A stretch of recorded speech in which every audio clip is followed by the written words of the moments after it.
Bienvenue sur votre magazine Décision Crédit. Ce mois-ci, Arnaud Montebourg et la simplification de la publication du compte de résultat, la santé des entreprises toujours mitigée, les délais de paiement vus par Madeleine Gorillas, directeur opérationnel chez France Créances, les entreprises et la norme CEPA, le montant de l'indemnité forfaitaire fixé, la facturage continue de progresser et les événements à ne pas manquer.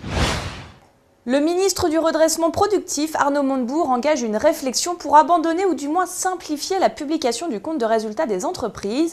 Et oui, chaque année, ce document comptable doit être déposé au greffe du tribunal de commerce. Alors qu'en France, ce document est publié, il est par exemple tenu secret en Allemagne. Une dispense de publication du compte de résultat pour les petites entreprises et la publication d'un compte de résultat simplifié pour les entreprises de taille moyenne et donc en pourparlers. Un moyen ingénieux d'éviter à la concurrence d'avoir accès à ces documents ou encore de préserver la réputation des PME à l'heure où celles-ci sont secouées par la crise. La santé des entreprises toujours mitigée. Selon l'étude trimestrielle menée par Altares, près de 12 000 défaillances d'entreprises ont été prononcées au troisième trimestre 2012, soit une hausse de 3,7%. Les PME de 1 à 49 salariés sont les plus menacées avec 7 000 procédures ouvertes, soit une augmentation de 11% par rapport au troisième trimestre 2011.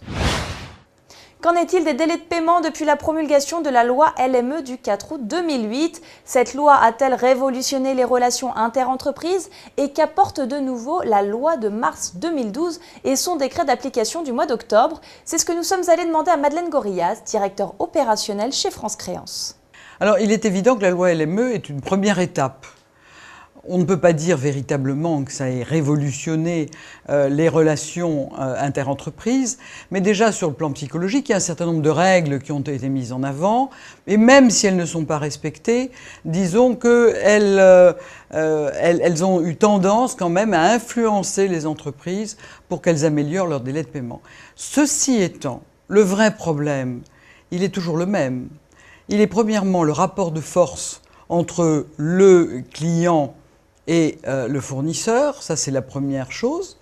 Et la seconde, c'est également le problème de la trésorerie de l'entreprise. La nouveauté, si vous voulez, de cette loi est d'instaurer, et là aussi l'aspect psychologique est très important, d'instaurer des intérêts de retard beaucoup plus onéreux pour l'entreprise qui tarde à payer son fournisseur, puisque normalement, le taux qui sera retenu sera le taux de la BCE majoré de 10 points. Ceci étant, le vrai problème, c'est que la théorie est une chose, mais après la pratique en est une autre. C'est-à-dire que les entreprises ne facturent pas à leurs clients, en dehors, j'allais dire, des procédures judiciaires, les intérêts de retard pour des raisons commerciales évidentes.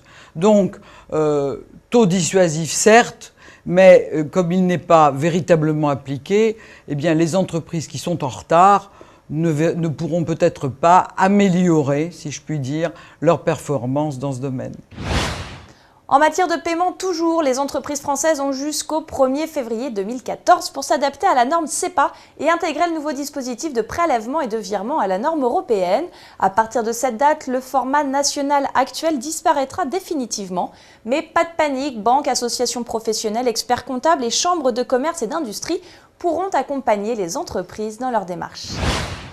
Le montant de l'indemnité forfaitaire pour frais de recouvrement fixé, la somme de 40 € sera ainsi demandée à tout professionnel en cas de retard de paiement dans les transactions commerciales. Il sera débiteur non seulement des pénalités de retard, mais aussi d'une indemnité forfaitaire pour frais de recouvrement. Cette indemnité est applicable à compter du 1er janvier 2013.